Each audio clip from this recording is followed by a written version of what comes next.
Hi, Ben. My name is Sloane, and my secret is that I would never have received a prestigious award if one of my students hadn't blackmailed me first. Today, The Secret Room presents the Candy Bar Blackmail.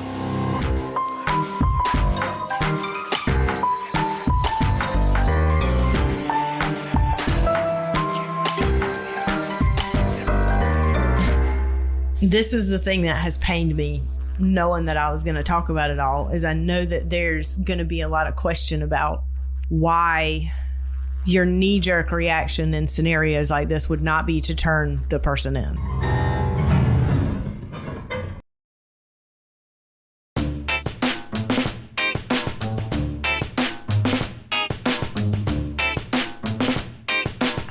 On today's show, Sloane was the victim of blackmail. But in an unexpected turn of events, she found herself immersed in a situation that meant the world to her and to her blackmailer. Hi, Sloane, and welcome to The Secret Room. Hi, Ben. Thanks for having me. You got blackmailed, right? I did. Oh, my goodness. Okay. I did. Oh, I definitely want to hear about it. But to get us to that point, can you start out by telling us about the town that you grew up in? Okay. I grew up in a town with no stoplight. Right. There's a caution light that no one pays attention to because it doesn't blink all the time. Right. And it's off a very rural highway that connects one of the larger cities in South Carolina to Myrtle Beach. The town had one elementary school, one middle school, one high school, two gas stations, a library, and about 67 churches. Wow. In a town that has a population of 2,000 people, each church probably had 3 parishioners. We have a lot of religion. We had no recognizable chain restaurants. We had a Subway once, but it shut down because all the employees kept stealing the money. Oh, gosh. Terrible.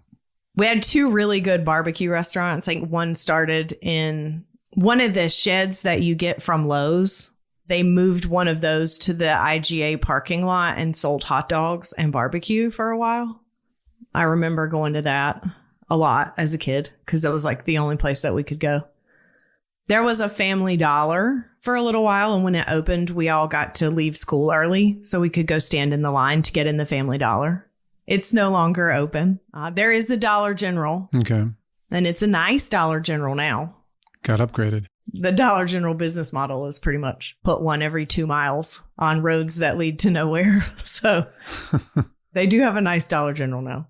Good. We lived a lot closer to Charlotte, North Carolina for about 10 years of my life. And then we moved to this very rinky-dink town because my mother was originally from there and her mother was still there. And my grandma had Alzheimer's. So we moved so that my mom could be close to her mom. And my mom had 2 sisters that still lived there. So there were reasons that we had to move. But as a 16-year-old girl in 1998, it wasn't the most exciting place to live, for sure. My grandma was very sick. She started exhibiting symptoms of Alzheimer's when I was about 9, 10. And she passed away when I was 20. Oh, that's hard. Yeah, it was a very long road for my family to go down. Yeah. Is it fair to say this is a rural area? Yes. And the income level is, the median income is pretty low? Yes. There were 2 industries in the town when I was a kid. One was a textile manufacturing plant that no longer exists. And the other was the school district. I see. You could also be a farmer. There were very few families that were well off. I mean, we were lower middle class. Right.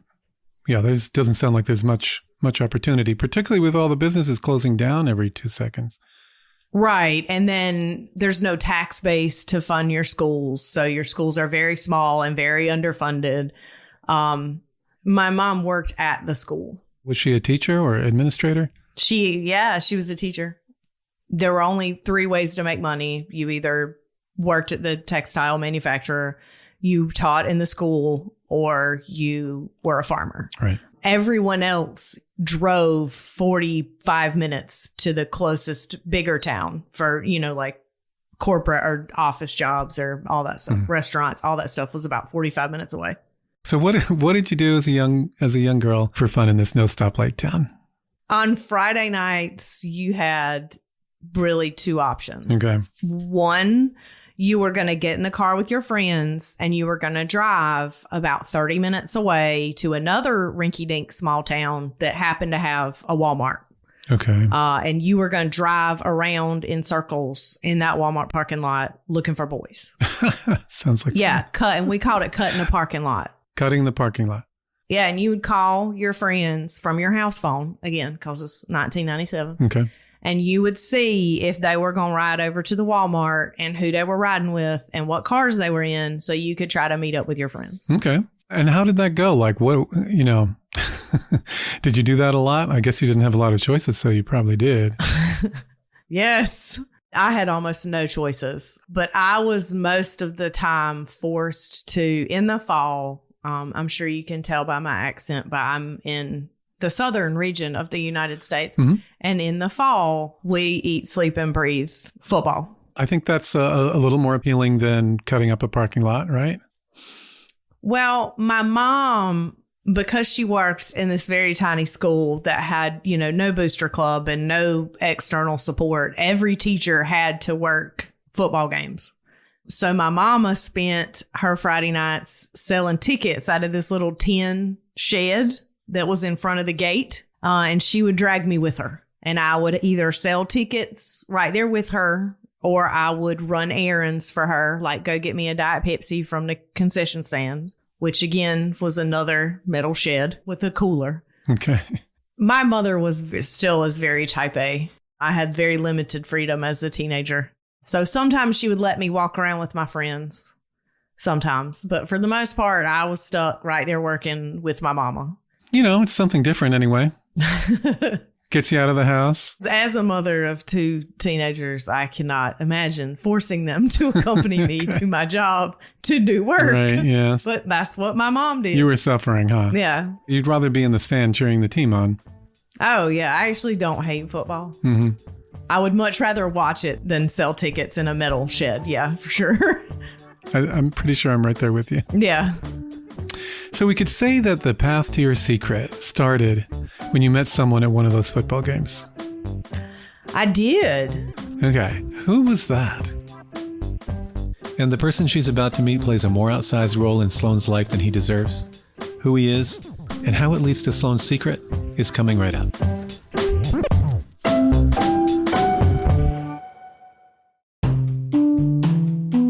And we're back as a key person is about to enter Sloane's life. There was a guy in my hometown who was the coolest guy that existed as far as we were concerned in like an entire county. He was so cool. He was the quarterback of the football team.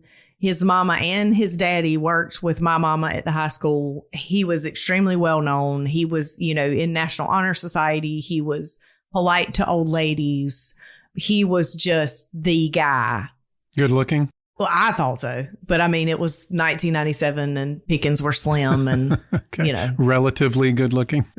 He was tall and he had all of his teeth, and everybody thought, and he would just run out onto the football field. And I just thought that Chad Bell hung the moon. So Chad Bell captured your heart. Had he even said a word to you? When you grow up in a town where every single person knows everybody else, there's no such thing as a stranger. Okay. Which sounds fairly bucolic, I'm sure, to everybody who hears that, especially if you come from a larger city, where you see a million strangers a day on the subway or on the street. I knew every single person that I would pass at the grocery store. And if I go back today, I'm still going to know almost every single person. I don't remember there being a time when I didn't know who he was. Again, our parents worked together, and he had a sister that was a year younger than I was. And his sister and I were friends, like acquaintances. As we got older, we would end up a lot at the same parties. I knew her pretty well. He is about 5 years older than I am. When I was in 8th grade, I wrote his name on my sneakers, but we were not, in the same high school because he graduated that year. I think girls always like older boys in that way.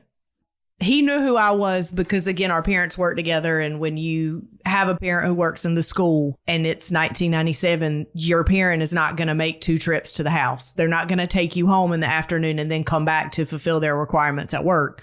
You're just going to sit there until your mom is done grading papers or the faculty meeting is over or she's done talking to her friends. You're just going to sit there. Sometimes she would let me go to the teacher's lounge and sometimes I would hang out with the other teacher kids in the lobby. But there were a pile of us that were just sort of always together. And he was sometimes in that. You said you knew everybody in this town. That was just a given. Were people into each other's business? All the time. Yeah. All the time. If you stopped at that IGA and bought your groceries for the week on Wednesday, everybody knew what you were making for Sunday supper. Did everybody talk about it? Yes. Oh, Sloane's having da-da-da. You would hear, oh, you know, she doesn't need to be buying those chips. Mm-hmm. You know, she struggles with her weight. Oh, goodness. Or I saw her buying 2 bottles of wine, so I'm going to put her on the prayer list. Oh, my goodness. The town we came from is an infinitesimal fraction of like a Manhattan city block. It was basically a thimble filled with busybodies. That's a great way to put it. I remember when I was 22 years old and married, I was on a beach at Surfside Beach, which is part of the Myrtle Beach area. And one of the people that went to church with my mom called my mom to tell her that my bathing suit was too small.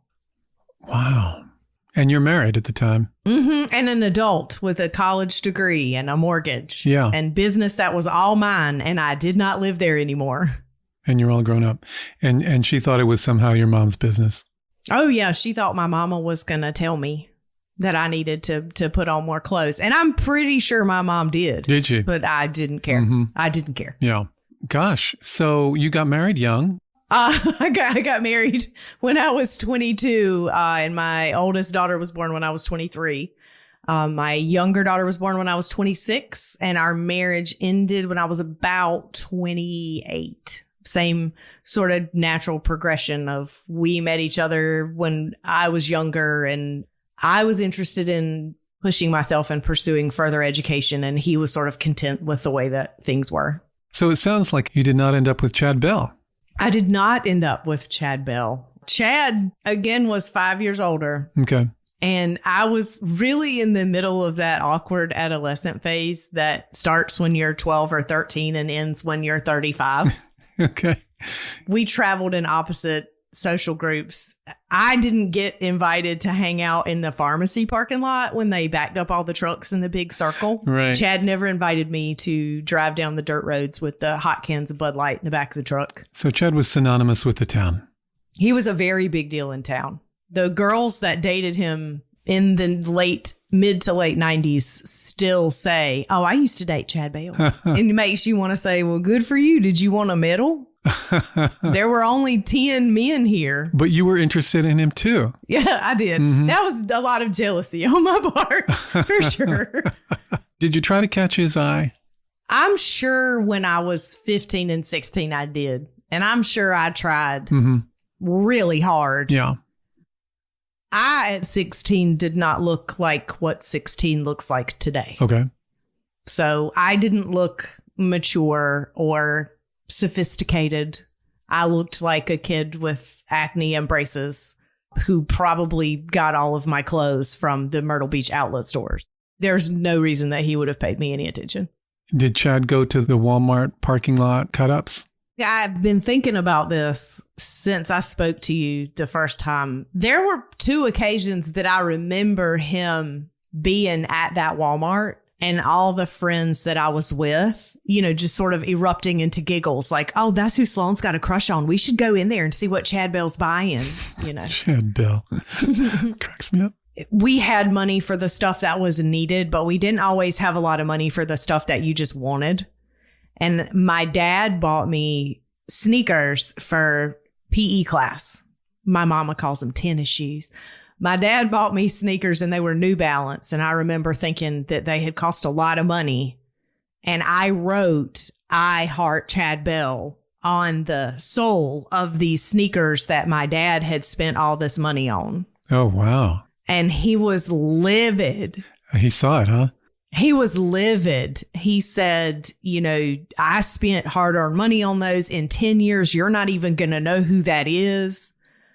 I sort of wish that was true to a certain extent. Okay. He kept the sneakers to prove his point. That's how petty my daddy is. You didn't save them. Your father saved them. No, my dad did. And then he got them out when my parents moved. They downsized when they retired. Uh-huh. And he got the box out of the attic and sort of threw it at me. Wow. That's kind of... And was like, I told you that you wouldn't remember him. And I just said, you do know that Chad Bell is my boss, right? Oh, interesting. Okay. So there's some stuff happening here. So for Chad's dad worked at the school with my mom. He started as a football coach. He was athletic director. And when he ended his career, he was assistant principal. When he retired, honestly, I just think the district didn't want to spend the money on buying a new nameplate for the door. They moved Chad, who did not have an administration degree or experience, into that job and then paid for him to get an administrator certificate. Goodness gracious. Okay, so is he the principal or? He was the assistant principal at the school. Okay. There was a principal that was absolutely wonderful. Chad was his subordinate.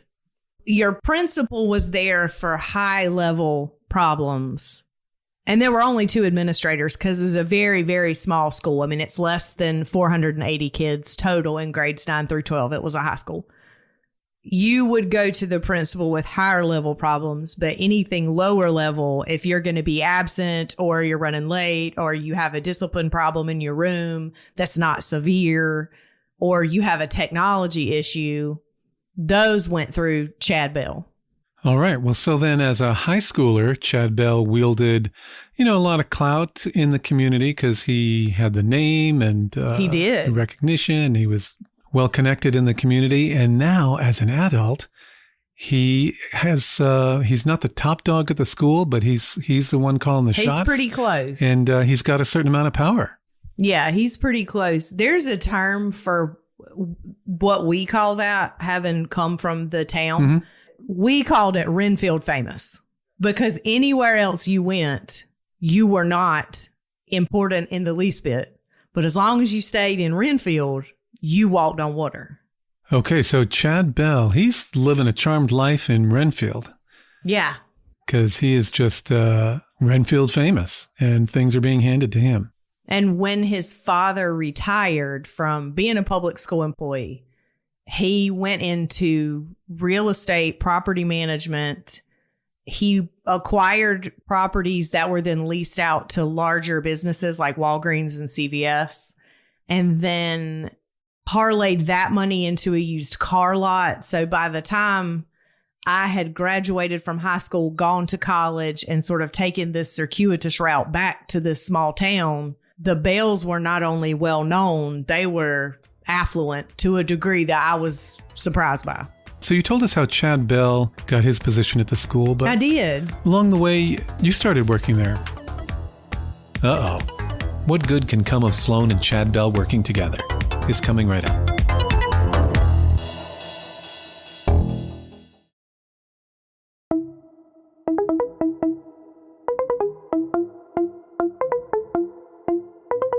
And we're back. And Sloane's about to work at the same school with none other than Chad Bell. How did you end up being a teacher? I wanted to do everything but teach because my mom was a teacher. Right. And the relationship between mothers and daughters is a fairly complex thing, but suffice it to say, the last thing you want to do is be like your mom. I have a bachelor's degree that is not in education. I had children and realized that if you work a standard, and this was a foolish assumption on my part that I know now, but when you work in a quote unquote standard office environment, you're really only you're off 1 week a year, right? So there's 51 Monday through Fridays that go by where you don't see your children between 8:30 and 5:30 p.m. Mm-hmm. And I really thought having zero experience in education at that point, that if I were a teacher, I would have scads of time off that I could spend with these babies that I had. So, but it didn't work out that way. No, having now done this as a professional career for about 15 years, I can tell you that anytime you think teachers are off, they're not. Right. They are devising lessons, refining lessons, going to recertification classes. They're researching better ways to connect with kids. They're grading papers. They're still managing children because children don't stop needing you at 3:30. Right. It's a very demanding profession if you're going to do it right. It's an emotionally, yeah, absolutely. Yeah, taxing in many ways. Yes. Did Chad Bell interview you for the job you got? No. Okay. There were 3 schools in my small town, one for elementary, one for middle, and one for high.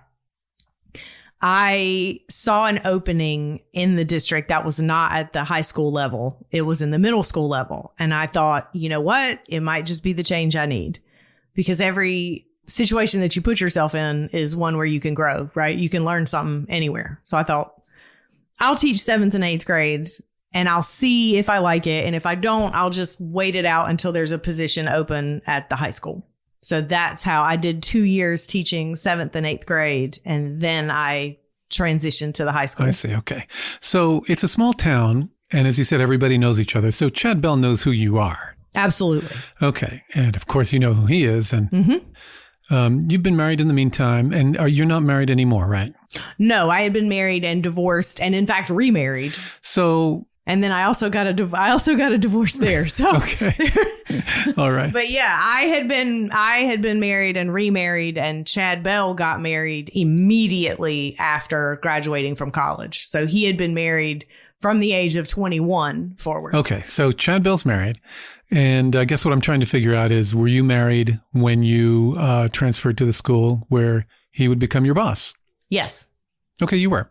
But you never forgot the crush you had on him as a teen. No, and it just made things so awkward. Because he knew that you had a crush on him back then? Oh, I'm knew. fairly certain. Again, because this is the same place where, you know, what you buy in the grocery store is common knowledge. And okay, sorry. Everybody knew. Yeah, and I was probably the most obvious 15-year-old on the planet. So, yeah, I'm sure. Would you say your childhood crush had faded, or did you still find him attractive? No. No, he was not. He was efficient in the job that he had. Okay. But so any feelings you had of attraction to him, they're gone. Right. He had sort of aged like into an asshole. Why do you say that?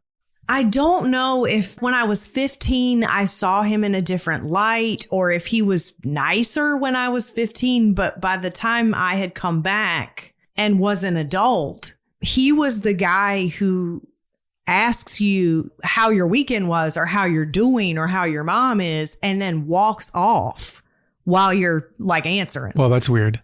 Because he didn't really care in the first place. It was just, he was just trying to be polite. Just going through the motions.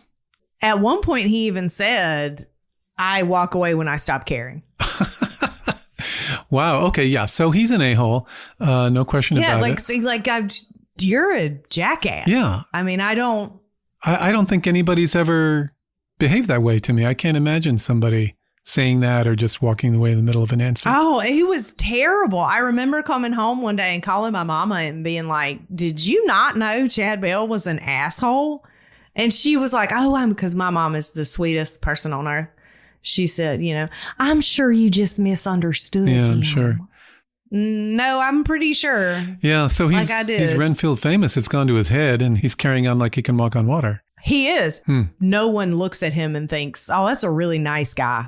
I can see you must have had two kinds of reactions to this. One, it must have been kind of disappointing because here's this guy that you really liked at one point, and to see him turn out that way must have been, like I said, disappointing. But on the other hand, I guess it reinforces, yay, Sloane, you never ended up with him. Look what you would have been stuck with. God spared me. Yeah, God spared me from to that. To put it another way. His wife was the opposite of that. She was a lovely lady. It was like a yin yang. She just tried so hard to be good to people. There's always seemed like a strange match. Well, so when you first started working for him, how was it? anticipate you had that little bit of awkwardness. Oh, yeah. But, was it a good professional relationship? I think that aside from him walking away in the middle of your answers? I think that I did everything in my power to not have interactions with him. We were professional strangers. Okay. If one of my kids was sick, or if I was sick, or if I think at one point my car broke down on my way to work and I had to text and say, hey, this is Sloane, not coming in. And he would always send back the exact same thing. No worries. Hope you feel better. Okay. So if I'm texting, my car broke down, no worries. Hope you feel better. Well, that's weird. But that was just his way of acknowledging that you had reached out and he was going to cover the class, I guess. Okay. I never knew what to call him because Chad, Mr. Bell. Well, Chad Bell. Right. You can't say his first, because it is a pseudo position of authority. Right. So I can't, especially when there are kids around. Yeah. We try really hard not to say each other's first names. They all know them, but we try to dissuade them from saying, Mr. Chad, because you have to have more respect than that. We don't want it to be too informal. Although as the story progresses, I guess it was a little informal. Mm-hmm. And I had trouble saying Mr. Bell because that was his dad's name. And his dad had been the administrator when I was in school. Mm-hmm.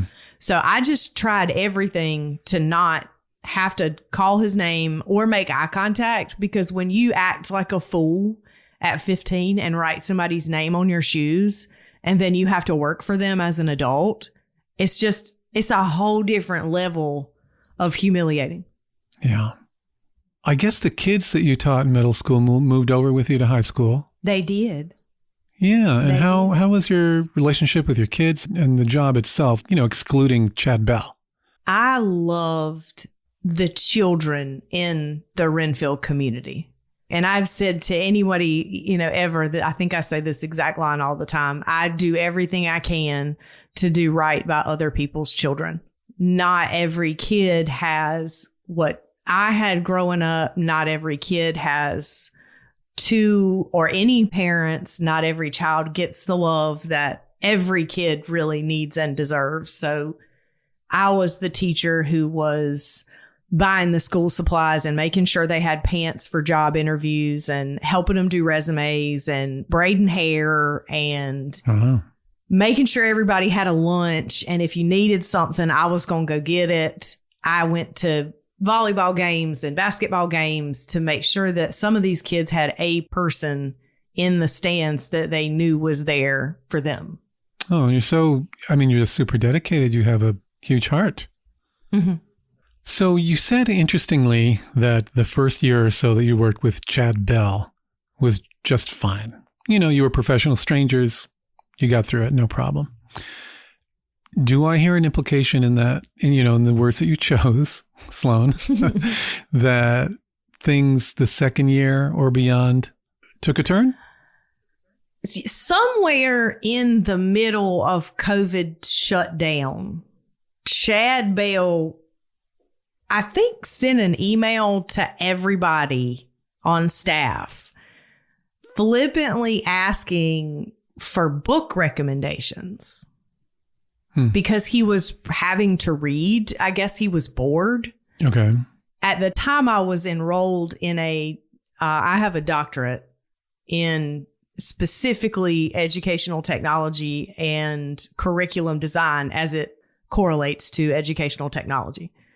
And one of the classes that I had to take was about gamification, which is like the science behind video game design. So when you play an app or a video game and you get like a badge or a token for any achievement level, there's a psychological reason that you win those, and it keeps you continuing to play because you want to earn more. Sure. Yeah. One of the assignments was you had to invest in a game system and a game, and you had to log and show proof that you had put in over 70 hours on that game. And everybody else in the class was picking, I think, Spyro the Dragon. Okay. And I said, no, I'm going to do Call of Duty Modern Warfare. Okay.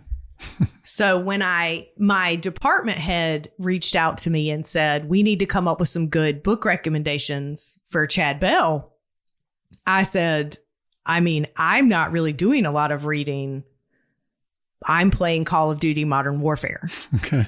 And she communicated that to him. And I think he was intrigued. And at that point decided that he liked me. Okay, wait, this is so weird. I thought that that was an interesting answer. Yeah. And probably not one expected for me. So 2 decades later, Yes. you've caught his eye, but you did not mean to. No. Okay. So you said that he took a liking to it. How did you know? He would find reasons to seek me out during the school day and try to have conversations. Okay. They were, academic conversations. And he wasn't walking away in the middle of your answer. No, anymore. which just had that. And that was how I knew. And that was how my coworker, one of my very best friends in the world, was like, he's into you because he's coming down here and he's, couching it in, how do you feel about gun control in the United States? But really, that's not at all what he's interested in. Right. The 16-year-old version of me probably felt very flattered for him to be paying me attention. Sure. Even though I had zero want or desire to continue that. It was pretty flattering. And then, 37, 38-year-old me really just, when you come from a town where your last names mean everything. Yeah. And mine meant nothing. It was also flattering to have a belle pay me attention. Yeah. Which is it was just shallow, but I mean, it's also the truth. Now, you've been there your whole life. You've gotten a job at the local school. Are you not gaining a little bit more respect in town? Or is it just all, a caste system based on your name and where you came from? It's a caste system based on your name and where you came from. Yeah, the people at the very top in terms of socioeconomic status have very little need to see anyone else as equal. Yeah. If that makes sense. It does. So, all right. How did things progress with Chad Bell? Did you continue talking to him? Did he make any overtures to you? So Chad Bell, because of his position, had access to my cell phone number. Okay. Because again, this was the person that you would text, if you weren't coming to work. Sure. Makes sense. So he has my cell phone number and he starts, very slowly. Hey, what are you doing? Or do you ever watch this on TV? How do you feel about Gordon Ramsay? Okay. After work hours. Right. And I polled 3 or 4 people and all of them said that's weird, but he was also my boss. Yeah. So you don't want to text back, leave me alone, because he's your boss. I work for him. So you answer the questions. Gordon Ramsay's okay. Yeah. Yeah. And it's a weird, almost like you're stuck in an elevator with somebody conversation because it's not deep. It doesn't, I don't know. It's not a conversation you want to be in, but you're sort of stuck in it. So you reluctantly answer his questions. Probably, I don't know how long, a couple of months. Oh, gosh. A very sporadic, not constant, very sporadic messaging. It switches from, hey, we should start talking on Snapchat because that has better service. Better service, or because the messages disappear and he won't get in trouble. Exactly. He won't get busted. Exactly. And I 100% knew that's why. This has better service. What, were you having problems with messages? No, I don't. No. And I'm laughing because this is a walking red flag. Right.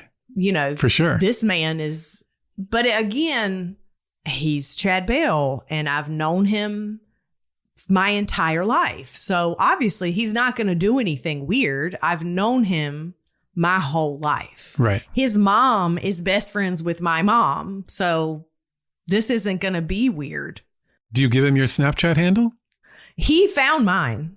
I think Snapchat and TikTok are the same. It'll match you with people in your contact list in your phone. Okay, so he found you on Snapchat. Yeah.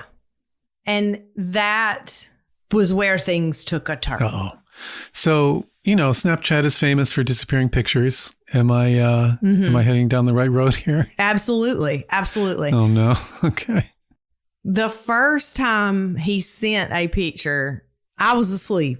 one thing that you should know about me is that 9, I will be in the bed. And if you give me an excuse, I will be in the bed at 7. Okay. I would just rather, I'm not a night owl. Mm-hmm. My body wakes up at 6 o'clock, regardless of whether I have work. Mm-hmm. So I know, and if I go to bed at midnight, I'm going to be awake at 6 and I'm going to be unhappy and I'm going to have a headache because I didn't get enough sleep. Right. So I would rather be in the bed at 7. So I'm asleep. I get a snap from Chad Bell. I think the timestamp was after 1 a.m. I don't hear it. I'm asleep. Way past Sloane's bedtime. Yeah. Like a normal person. I'm a public school teacher. We have to be at work at 7. Like, I'm not awake. And by the way, what's he doing up at 1 o'clock on a school night Snapchatting his teacher? No idea. Yeah. Okay, so the next morning, I woke up and I started to get ready. And I've got all these messages from him. And it's probably 10 to 15 back-to-back Snap messages, not pictures. And there's one picture at the top that is not opened. Before we get to that, what does he say in the text messages? Don't open that. It was a mistake. I had too much to drink. Oh, no. I didn't mean to send that to you. Oh, no. I mean, you have to look, right? And he's like, I didn't mean to send that to you. Well, who did you mean to send it to? I didn't mean to send that to you. Don't look at it. I've known you my whole life. It's not like that. I'm sorry. And if you looked at the time, he sent the picture and then 30 minutes later started sending the don't look at that, don't look at that, don't look at that. I guess because I didn't immediately open it. So he started to freak out. I don't know.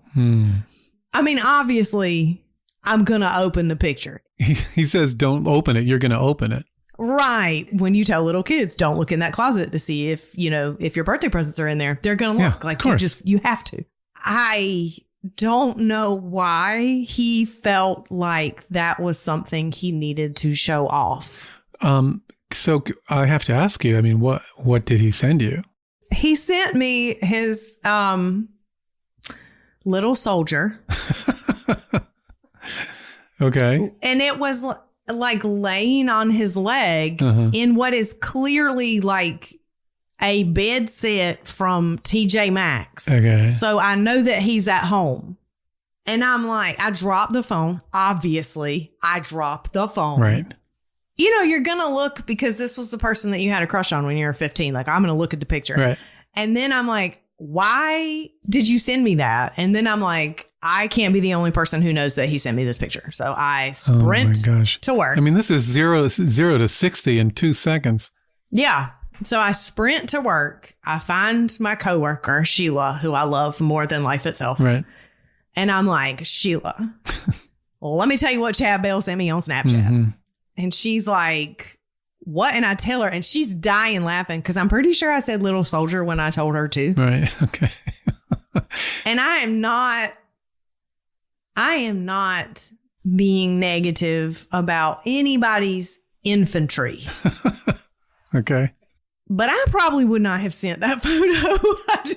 I would not have sent that photo. It was not an attractive angle. No. And so Sheila and I are close enough.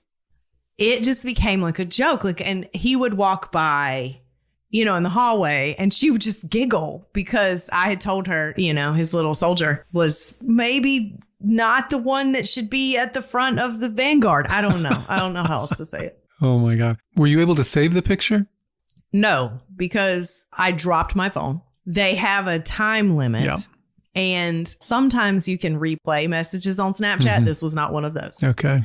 And if you take a screenshot, obviously the other person is going to be aware that you've done that. And then, you shouldn't do that. Right. Because then he might think you wanted to keep it because you liked it. Right. Yeah. Right. Things sort of go back to normal. We're not really conversing that much at work for obvious reasons because now it's awkward. Did you write back to him? No. Did you say, oh, sure, I won't look? No. Or yeah, I did look? No, I did not. Did you say, this is sexual harassment, buddy, just to stop it? I didn't. Just checking. That's fine. I didn't respond in any way. So all he can see is that everything has been received and opened and he's gotten no response. Okay. All right. Well, if I were him, I would be very nervous. Yeah. And I think maybe that was why I did it that way to keep him honest. I don't know. But it did me no good. About maybe 2 to 3 weeks later, over a weekend, he did the same thing. He did it again. Mm-hmm. Wow. And you have done nothing to encourage him at all. No. This time I had the forethought to use my personal iPad to take a picture of the screen of my phone. There you go. So you had your iPad ready to go. Yeah. When you opened a picture. Well, I was reading. Okay. Yeah, I was reading in bed. I took a picture. This message was clearly in a hotel. He had this soldier back out. Okay. And had his hand on it. Nice. And the picture was followed by these very lengthy confessions of unhappiness in his marriage and wanting to experience life with someone else and thinking that I was so smart, which is such a compliment. But he thought I was so smart, and he sent the address of the hotel and the room number. Wow. He's got some real chutzpah. And this heartfelt, I would really love it if you would meet me here. We don't have to do anything. If you hadn't seen the picture that he sent, it really read like I just need, company sort of a scenario. But, you just sent this extremely graphic image. So that's obviously not about comfort. That time I had taken a screenshot. And so I had something, and I did snap back that night and said, I'm not coming to meet you. Okay. Did he respond? No, I think he had said, like, this is the hotel. This is the room number. I'll leave the door unlocked. So my response was, I'm not coming to the hotel. So you should probably lock the door. Mm-hmm. I showed Sheila that picture, obviously. Of course. I am a very imperfect person. I'm going to show the picture. And then we left. What did Sheila say? Oh my gosh, you were right. That is a tiny soldier. Okay. Just right. Why are we showing off things that no one really wanted to see in the first place? I mean, he clearly did not have that opinion about his soldier. No, I think that drinking played a role in both of these encounters. But again, things got really tense at work. I'm trying to avoid him as best I can. Oh, things got tense between you and Chad Bell. Yeah. Okay, so tell me about that.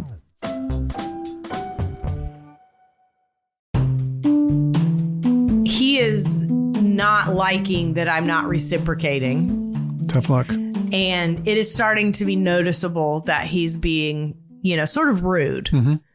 I mean, again, he could be an asshole, but he could also be really just very dismissive in a way that made you feel like you were a peasant trying to ask a feudal lord for a favor. He was coming out of the cafeteria, and I can't remember what started the tiff, but I think I was asking him why it's okay for some people not to have the same expectations as others. Meaning you're held to a higher standard. Yes. The other person on my duty team was never on time, and no one ever said anything. And I'm like, can you just have a conversation with her and let her know? Because I don't think she understands what time the duty starts. And he got very dismissive and just sort of walked off. And I was still trying to talk. And he said, that'll be all. I don't need anything else. Goodness. And Sheila's door, like classroom door, my best friend's classroom door was right diagonal from where this conversation is happening. She came to the door because her door was open and she had a kid in the room doing makeup work.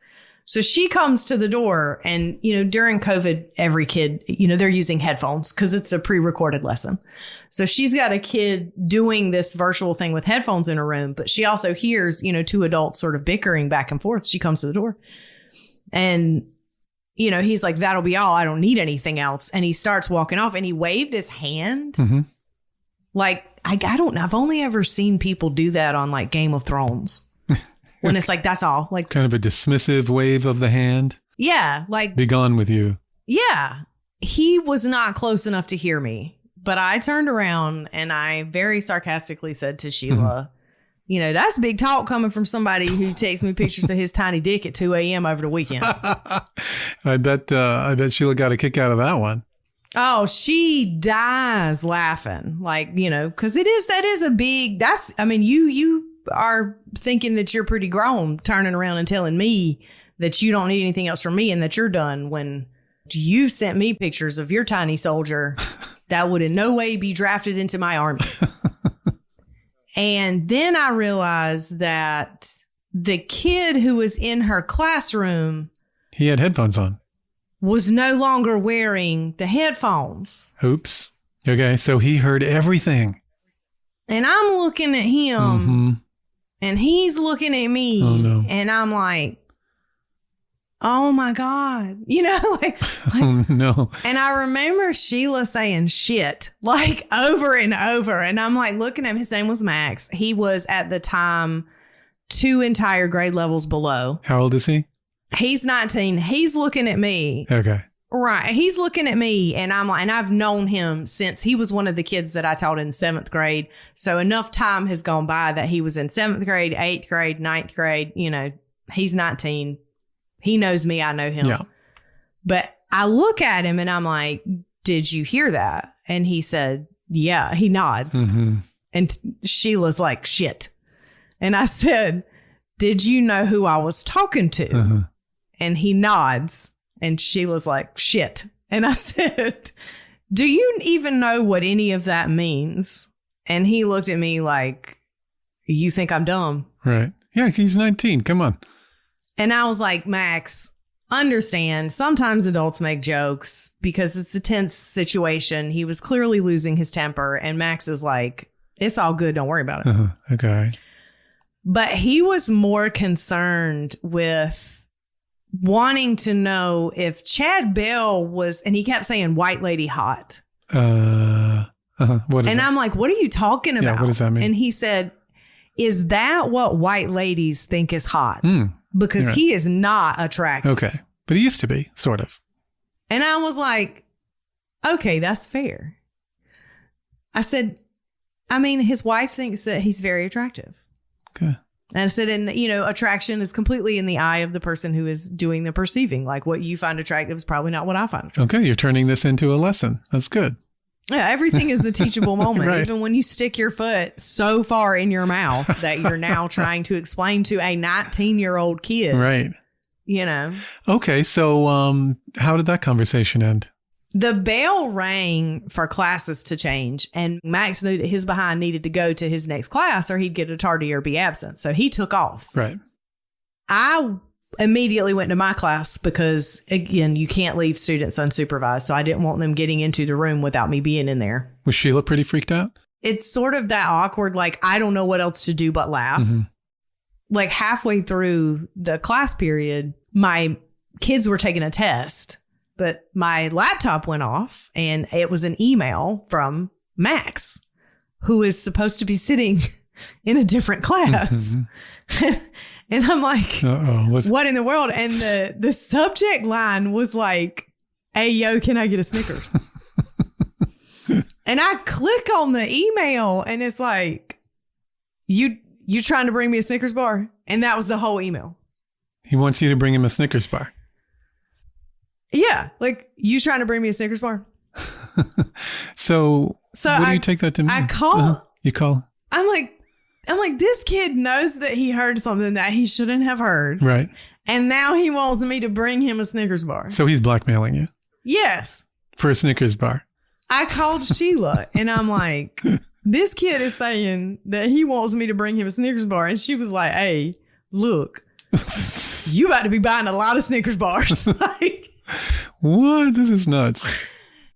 And her exact response was, looks like you about to be buying a lot of Snickers bars. And I guess so. I promise you, every time I see a Snickers bar, it makes my soul so happy. Okay. So I open my door and one of the teacher's assistants is in the hallway and I'm like, hey, can you stand here for a second? I need to run to the vending machine. And she's like, yeah, no problem.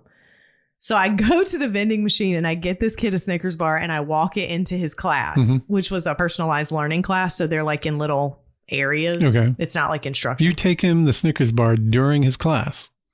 I did. I walked in because the teacher is a very good friend of mine. I was like, hey, girl. And she was like, what you need? I was like, apparently I'm supposed to bring Max a Snickers bar because he emailed me to ask for one. Okay. Did the teacher think that was odd? She just started laughing and was like, you spoil these kids. And I was like, I do. But like, right now, there's a reason. So I give him the Snickers bar and I was like, is this about to be like a regular thing? Uh-huh. And he was like, oh, yeah. Did you have a conversation with him, like the nature of your transaction? Like, I'm going to feed you Snicker bars on demand, and in exchange, you're not going to tell anybody about these, No, lurid Snapchats that Chad Bell's been sending me? no, not. We had conversations about what happened. Okay, but it was understood. Right. It was understood what was going on. Right. 2 days after Snickersgate. Okay. 2 days after Snickersgate, I was leaving school. I was the last car in the parking lot, and Max was sitting on the curb outside the school. And I said, what are you doing? And he said, I had missed the bus for after school tutoring. And he said, I'm going to wait for somebody to come pick me up. And I asked him if he had been able to call anybody. And he was like, well, my phone has, crappy service and, I can't get anybody on the phone. But, he was still going to try. And at this point, that bus had been gone for like over an hour. And he's sitting outside. And I just can't. If it were my kid, I wouldn't want the only adult who's left to leave them there. Right. I said, do you just want me to drop you off on my way back through town? Did you feel like you might be giving this, known blackmailer an opportunity to cause you more trouble? No. Okay. Max is one of the sweetest natured human beings I have ever come across. Even though he's blackmailing you? Right. But he could have done so. But when you look at it, he could have done so much worse. And all he did was ask for Snickers because he was hungry. Got it. Great. Okay. So you ask him if he wants a ride. Yeah. I'm like, you just want me to drop you off? And he's like, you would do that? Oh. And I said, what do you think? I'm just going to leave you here? Get in the car. Okay. The school district policies, obviously teachers should not just be picking up kids and driving them home. Right. But the district policy is I have to notify my supervisor in the event that I have to transport a student. Okay. And technically it's you have to notify your supervisor and use a district provided vehicle. But again, there's nobody else on staff right now. Is your direct supervisor Chad Bell? Yes. So I text Chad Bell that I'm going to be taking Max home. Did you text him or snap him? I texted, hey, okay. Max is outside. He missed the after school bus. I'm here. The AD's in the back doing something, but I'm just going to drop Max off at home on my way back through town. And he made a comment that was like, have fun going back up in there. He's talking about Max's neighborhood? Right. So he's saying it's not a good neighborhood. Right. I had never been in his neighborhood prior to taking him home that day. How was it? I had a very loose understanding of Max's living situation. Okay. Max is the second to youngest of 9 children. Oh, boy. One is a girl. The very youngest one is a girl. Max was the only one at that point that had not dropped out. Okay. So the older 7 had all dropped out. None of them had graduated from high school. Max's dad was not in the picture. And Max's mother had passed away from breast cancer. Wow, rough. Yeah, when he was probably 12 or 13, because I remember that happening. When you are at a lower socioeconomic level, it is oftentimes harder to get a lot of the treatment for terminal and progressive illnesses. She passed away when he was 12 or 13, and the youngest 5 siblings went to his grandmother, who was elderly and not in good health. It couldn't move around. And as they got older and his older brothers who were in the home dropped out of school, they, moved out of their grandma's house and were doing their own thing. Mm-hmm. 2 of his brothers, his little sister, an aunt, and 3 little cousins lived with the grandmother in a single wide trailer, which is usually a 2-bedroom scenario.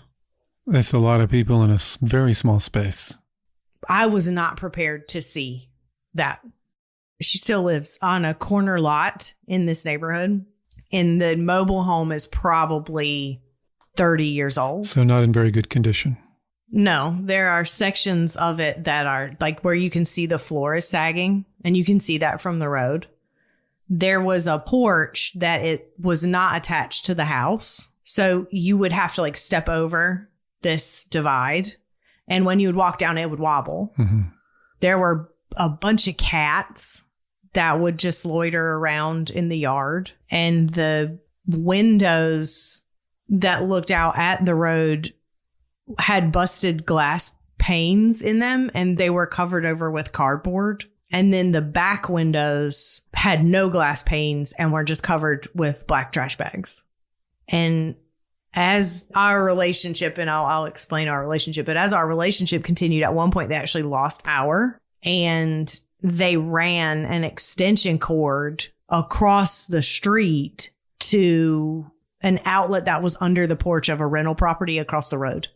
And they would do that at night. So they had power at night. So I dropped Max off and he's the happiest, again, sweetest natured kid that you could really ever hope to encounter as a teacher. Like, he's the kid that melts your heart. And he's living in terrible poverty. And he was living at a level of poverty that you can study all day long, but until you go in it and see it, you're not really going to get it. I realized when he got out of the car and turned around and said, "I really appreciate it. Thank you," that I needed to do everything that I possibly could to give this kid a better life. What did you do? It didn't matter to me that our paths had crossed at a deeper level because he overheard me make a really inappropriate joke at my job. It didn't matter that he was blackmailing you for Snicker bars. No, I would buy him 80 cases of Snickers tomorrow. Mm-hmm. Like, I decided that the thing that his mother deserved the most in the world was to have one of these 9 kids walk across the stage. I had to find a way to give him a step out of this environment. So I went home. I thought about it a lot because it's a big commitment. And you've got some kids at home yourself. Yeah, at that time I had my 2 daughters, and I actually had another student who was living with me because she was 18 and had been put out of her mother's house. Well, that's a lot. So what happened the next day? He came in really late, which again, when you're coming from an environment where nobody has a car and nobody is waking you up to get on the bus because it's not a priority, you're at a disadvantage. So when he came in late, I said, from now on, you will be standing outside your house at the road at, 6:50 a.m. and I will swoop you up on my way to work and we will get here on time every day. Is a phenomenal basketball player. Like, you will go to every basketball practice and I will wait on you to be done and I will take you home. And he was like, "Why would you do that?" And I said, "Because you deserve somebody who just fully believes that you can do anything." So I was his ride to and from school. I was his emergency contact. I was his food lion. I made sure everybody in that house had food to eat. I bought him shoes. I found online courses that would ensure that he was able to graduate on time. And then I sat with him in the afternoons to make sure he did the work. Wow. I mean, you're basically his mom. Yeah. I took him to basketball tryouts and I literally went to every single basketball game. I went to the away games. I yelled in the stands like his mom. If he overslept, I went into his home and sprayed him with a water bottle and got him out of bed. Bet he appreciated that. Yes. Yes. You're obviously finding time to take care of your own kids as well. And the 3rd daughter that I had inherited. Yes. Amazing. And was there any jealousy on the part of your kids and the 3rd daughter? No, because I have done this before. I had a student when I taught at the middle school in my same hometown in Renfield. He was living with 2 people that were not biologically related to him, and they were a couple. And when they split up, he was homeless. So he lived with us for 4 years. So they were very well aware that they have a mother who needs to make sure that every kid has a mom, if that makes sense. Well, of course. Goodness. So did Max end up graduating? He did. And I made sure that every single member of his family was permitted entrance to his graduation. Oh, Yeah, he wanted to make it out. I was just the life raft.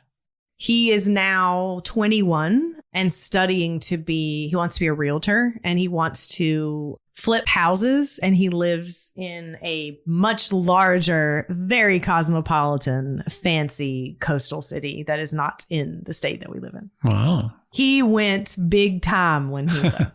Well, that's fantastic. His graduation quote is, "I did it for my mama." And he did. That's the mom that died of breast cancer when he was barely a teen. Yeah. Lovely. So rolling back to graduation, you were there for him. Were you on stage with him? I read the names at graduations. Okay. I got to read his name and watch him walk across the stage. You know, everything's in alphabetical order, and he gets to this, stand where I have to stand, and they're supposed to hand me name cards so that I read the name off the name cards. But these are kids I've known for 7 years at this point. So, I mean, I just know everybody's name. But he reached over to give me the card with his name on it, and his hand was shaking.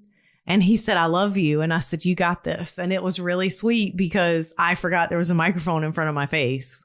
So a lot of people heard him say, "I love you." And I thought that was very sweet. Sloane, I'm really, really touched by this story. He and Molly are both the highlights of my professional career, for sure. They were actually both there when I was voted the teacher of the year for Renfield High School. They were both with me. And so this is where your secret is, right? Yeah.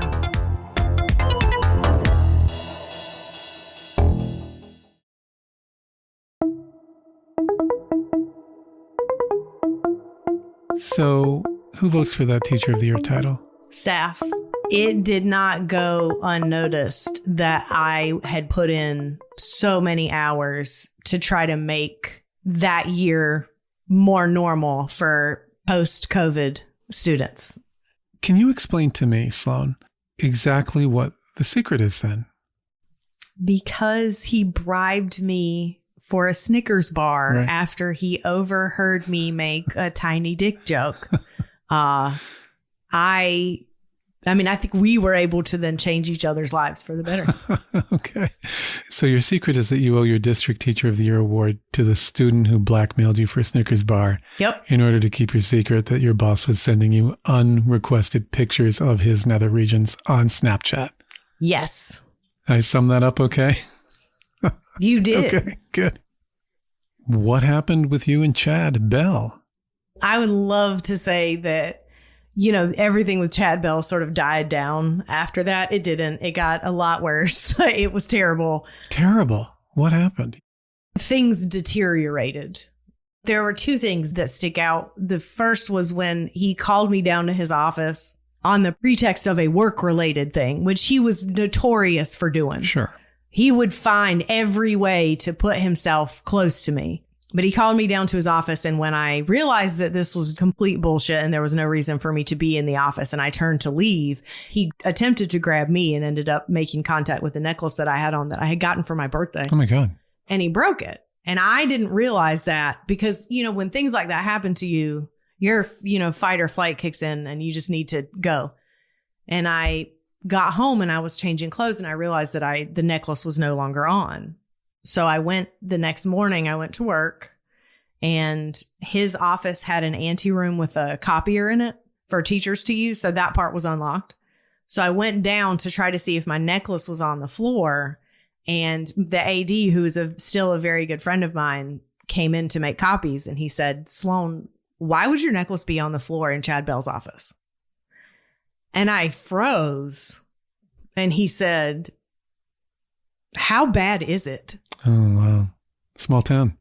And I realized that there were other people who saw what was happening. For sure. And I was so grateful. He also followed me into the bathroom. He would watch what I did on the security cameras. Wait, he followed you into the bathroom? Yeah. So I'm assuming he saw that I went to the bathroom on the security camera and left his office and went into the bathroom. What? And I mean, that is... It's like a teacher's room, a multi-purpose room. So it has the vending machines where I got the Snickers bars, a copy room, and then there's a hallway and a bathroom. Okay. So I went in and he followed me like a few minutes later. And thankfully, Sheila had been standing in the hallway and saw him go in and was like, no. And she walked in and said, what are you doing? Yeah. Good for Sheila. He said, I came to get a drink. And she was like, that's funny that you came to get a drink when you saw Sloane go in the bathroom. And he was like, how would I have known that? And she said, because you watched security camera. Oh, my God. So, okay. So she's calling him out. Yeah. Sheila called him out on it. And he was like, I was just getting a drink. You know, I don't know what you're talking about. And he just walked off. And I came out of the bathroom and said, why were you yelling at Chad Bell? And she said, because I watched him follow you in here.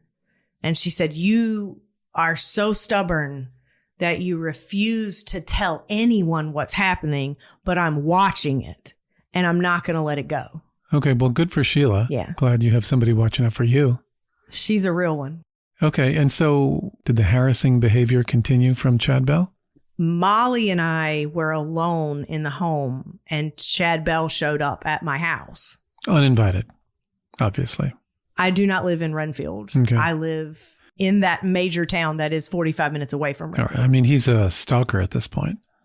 Yeah. So he's at my house and I'm doing what I can to calm him down so that he will leave my house. Calm him down? He's angry. And he, again, I think alcohol plays a role in a lot of this. But he was, I want to see the inside of your house. I heard you bought and remodeled a house. And I'm like, I really don't think you need to come in. And the thing that convinced him to leave was when I said, Molly's inside. Because Molly was still a student at Renfield High at that time. I said, Molly's inside. You can't come in. Molly's inside in her pajamas. She's watching a movie. You're not coming in. And so he left. He got mad one day. There was an issue that came about with anonymous letters that were sent to the district. And his name was in one of the letters. And he was told about this letter and immediately thought that I was writing them to get back at him. I 100% was not. Right. He showed up in my classroom door and we have these big, almost like Lowe's buckets that they put disinfecting wipes in. And when you ran out, you would just carry it to the front office and they would refill it. And that's how we, sanitized everything for the safety of the children.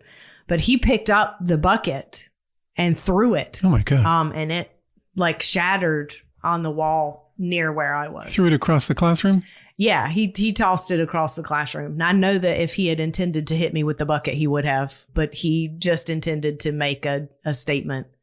This is a building that has one security camera every 6 feet. So there's not a lot of blind spots. Well, he's completely off the rails now. Yeah, she watched him standing in my doorway and she watched him throw the bucket and ended up coming down after he left to make sure I was okay. And I said, I think he's going through something, because this is the thing that has pained me knowing that I was going to talk about it all, is I know that there's going to be a lot of question about why your knee-jerk reaction in scenarios like this would not be to turn the person in.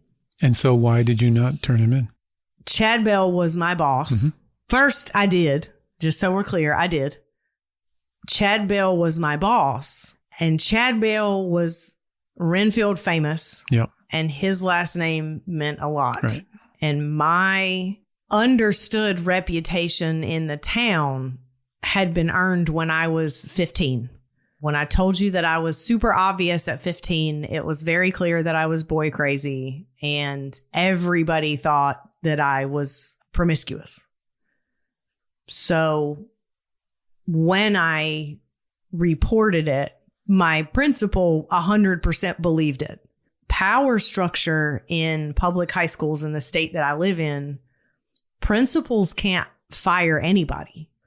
that decision is left up to superintendents and school board members, all of which were very good friends with Chad Bell and his family. The perception was that we were having an affair, that I was promiscuous, that I was asking to be treated this way. The lady from the front office who watched him throw the bin of wipes. The AD as well. Yeah, he was there. And when things got really bad, and I felt not safe. If I had to go in, he was the person who would go with me. And I never had to explain why. I just had to tell him I don't feel safe, and he would go with me. Amazing. That's great. So was Chad able to keep his job? No. So Chad had what I would call a break from reality. Chad, he experienced 2 family deaths in the span of 6 weeks. The aftermath caused Chad to depart from reality. And he left work midway through a year, which in education is very uncommon because you sign a contract. So breaking a contract is not easy, but he quit. Okay. And where did he go? To the house. He stayed out. Stopped working? Yes.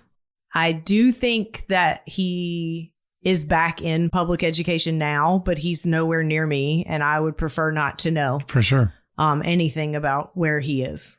After he left, I finished out that academic year, but my plan was always to leave Renfield and sort of find somewhere so I could move up the ladder. So I found a position in a neighboring district and I left. But when I left, the IT consultant for the district let it be known that in the final days of Chad's employ, all he did for the 8 hours a day that he was at work was watch the one security camera that was outside my classroom. Well, gosh, I mean, interesting parallel here. You're Max's guardian angel, and then you had one too. Yeah. So did you read your mom in on what happened with Chad Bell? My mother has no idea. His mom is still her best friend. Oh, really? Wow. Okay. So who have you told about Chad Bell? Anybody? Did your husband know at the time? No. And how about your boyfriend? Some of it. Why do you keep that secret? Everybody already knows who you are based on, your parents, your grandparents, and how you acted when you were 15. I guess I just didn't want to give anybody else a reason to think that, if that makes sense. It does. There's a racial difference between Max and me. There were already people who thought that what I had done for Max was weird. Because he's African American and you're white? Yeah. So what would happen if you revealed the secret that is, what led to your getting the Teacher of the Year award? Like, why is that a secret? My mom would be so disappointed. Oh, no. Okay. My mother would be mortified that her best friend's son sent a picture of his wiener in the middle of the night, and I didn't want it and made a joke about it. And that is circuitously how we have ended up here. Okay. You deserve that award, regardless of what path led you to it. Sloane, thank you for joining us. Sure. Thank you for having me. I really appreciate it. Today we heard the story of a small town teacher with a huge heart, a disadvantaged kid who benefits from her love, and a creep who was running interference on Sloane's life. And through all the challenges, Sloane and those she loved came out on top. Forget poverty, forget creeps. This was a triumph of the heart. Sloane's heart. We have pictures of Sloane and Max at school and at graduation. They're already up on Instagram, Facebook, and X. Just search @SecretRoomPod. Sloane's got some more thoughts on Chad Bell and another story about some mysterious letters that made wild accusations about Sloane and even included Chad Bell.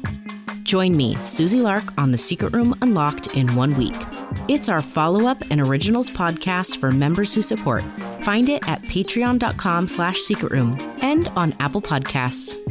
And if you love The Secret Room, why not check it out? It's $4 a month, cancel anytime.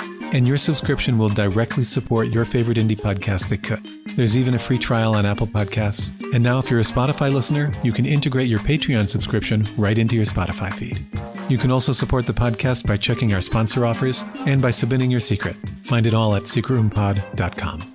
And next time on the podcast, An army private stationed in Afghanistan started a prank war with the motor pool team as an outlet for how she had been treated. What she didn't expect was that she would become their mole, and no one ever found out. That's in just 2 short weeks. Today's show was produced in Los Angeles with the able support of Susie Lark and Luna Patel, and our music is by Breakmaster Cylinder. Thanks for downloading your favorite indie podcast that could, every other Tuesday night. We'll see you next time. This is The Secret Room, a podcast about the stories no one ever tells. I'm Ben Ham.